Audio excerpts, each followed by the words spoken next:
Going back into the album, it was me explaining my experiences and what emotions it brought up from that experience, and tell them like, yo, it's something bigger than Compton and where we from. The complete collapse that Drake is currently experiencing due to the poor performance of his just-released album, SSS for You, which he co-produced with PartyNextDoor, is unprecedented. Drake's current actions are the ultimate form of defeat. Drake is doing one of the most pitiful things anyone can do, which is to try to place the blame for the record's poor performance on everyone but himself. This goes beyond ever taking responsibility for his actions and considering how he can better himself and identify what went wrong with this new album and an entire period of his career. Please be sure you like and subscribe before we delve any farther into Drake's frantic attempt to divert attention from the album's terrible release. The Drake fans are still upset with me, as I've stated in my previous videos, and they don't want you to hear what I have to say. In order for us to all witness how awful Drake's fall has grown, now that we've gotten that out of the way, let's talk about Drake's SSS For You album, which is arguably his worst to date.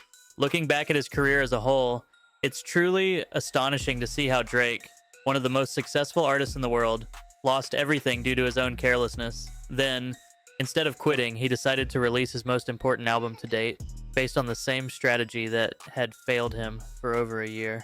Following all of this, which naturally led to the release of the album SSS For You, Drake has seen this album receive half as many streams as his previous album, For All the Dogs, and in the days that have followed, it has posted the worst streaming numbers he has ever seen for new music, even though he released an album so awful that it actually contains lyrics like these. Of course, no one is listening to it because whoever wanted this in the first place. Although Kendrick Lamar is currently experiencing all-time success according to the charts, he is trying to escape ever having to deal with his own failure for creating a terrible album that no one requested.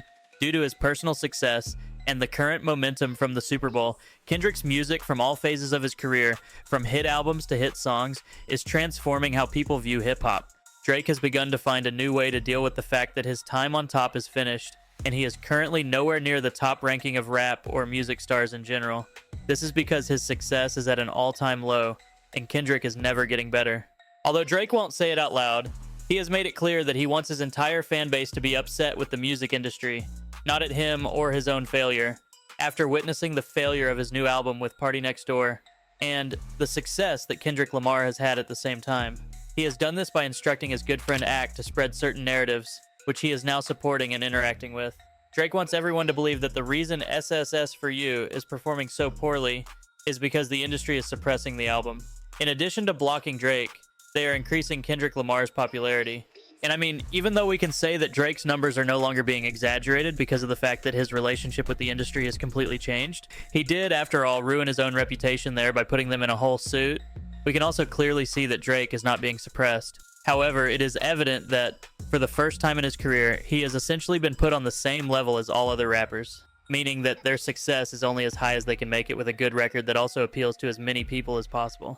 All of this is evident because despite Drake's claims that he is being forced out of the industry and that no one is helping him or this record, if you look at the facts rather than what he says, you will see that this album was featured prominently on the covers of all streaming services at the time of its release and was heavily featured in the most popular R&B and general rap playlists on those platforms. Thus, when you observe this and how Drake is attempting to promote the idea that he lacks support, we see that, similar to when Family Matters and Not Like Us were released, these platforms do what they are meant to do first, which is to let users choose what they want to listen to based on what receives the most positive feedback.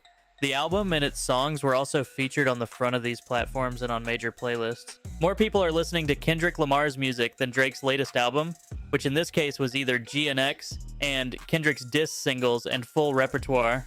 Therefore, as a result, the platforms now promote what is popular based on suggestions made by the public. At the highest level, of course, it is not necessary to be an expert to understand how these things operate. Once more, we are examining the facts rather than the narratives that Drake and Ack are attempting to promote.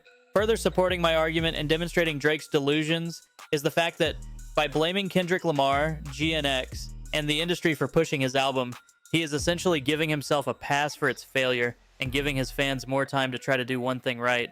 This is because when we compare the Drake and PartyNextDoor album to another recent hip-hop collaboration, Vulture's One, that album was actually being suppressed because it was removed from platforms and received no support from any streamers at all. As a result, you could only locate the album by going directly to the artist pages, as everything else obscured it, and it did not receive playlisting, which is one of the major factors that initially boost these albums. And what's hilarious is that, despite the fact that we all saw how the industry was suppressing that record, demonstrating Drake's failure because people simply don't care about what he does, Vultures 1 not only outperformed Drake and Party's album in its first few days, but also went on to become a #1 album with the #1 song Carnival as well.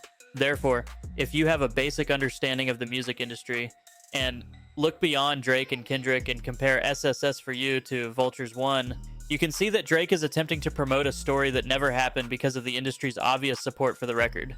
In contrast, when we saw how the music industry responded to an album that they did not want to see succeed, we saw how far they went to try and keep Vultures 1 from even being seen by the public. Therefore, regardless of how they choose to discuss it, it is evident from Drake and Party's past that this is not the same situation.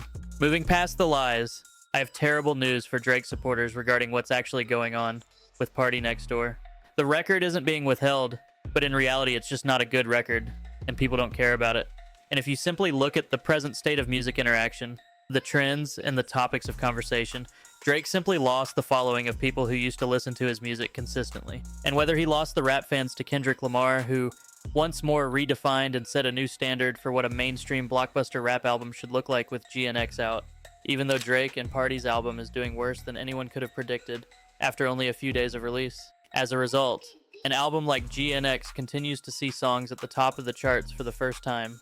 Furthermore, even outside of hip-hop, since this is officially an R&B album, and competitors include SZA and The Weeknd, people have just decided to support other artists who are putting out better albums at the moment.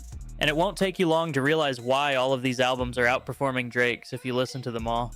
Whether it's GNX, Lana, or Hurry Up Tomorrow, in comparison to SSS for You. The simple reason is that they provide a far superior experience. What's particularly odd about all of this is that Drake had time to listen to his song and contrast it with the work of all three of these artists, as well as a plethora of other talented people in the business. And when it comes to Drake's overall decline, one of the obvious reasons is that he never gave any competition a fair assessment. Drake simply assumed that because something was from him, it would be able to outperform anything, whether it was one of Kendrick's greatest diss tracks ever, one of Kendrick's biggest rap albums ever, or one of The Weeknd's most anticipated R&B albums and beyond. Drake was unable to lose even after dropping bad music for a long time. This album's poor performance can be attributed to the fact that Drake's entry into one of the most competitive periods in the music industry was essentially a collection of throwaway songs from For All the Dogs and CLB with PartyNextDoor thrown on top.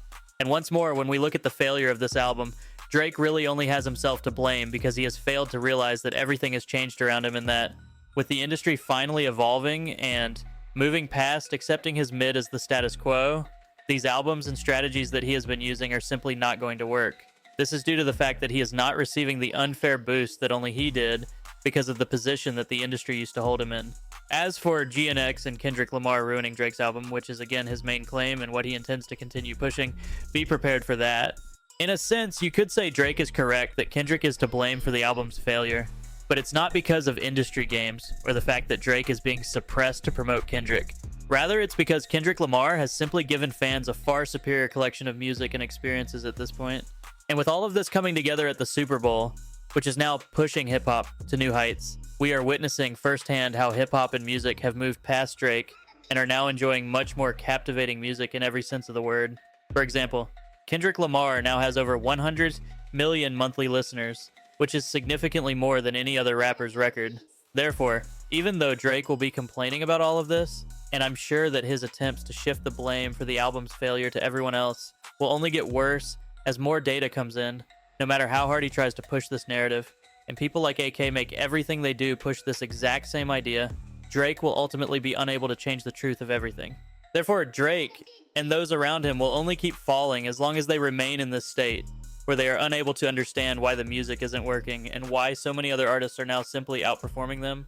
And it's not even close. We will only see this from Drake more and more, so prepare for it to become the norm, as he obviously cannot and will not accept any of this. Having said that, what do you believe Drake is attempting to convey when he claims that Kendrick Lamar's music surpasses his most recent album? Do you believe that he is completely correct? Or do you believe that he has lost a fair game and, like me, he simply cannot accept the fact that he must face the consequences? I'm eager to hear your thoughts, and if you watch the entire video, please remember to like and subscribe. As I mentioned before, it really helps me out and is now more crucial than ever. Check out the suggested video to see how Drake is making matters worse by accusing Kendrick Lamar of being the reason his album failed. Lamar is unable to accept that this album will turn out to be the worst failure of his career.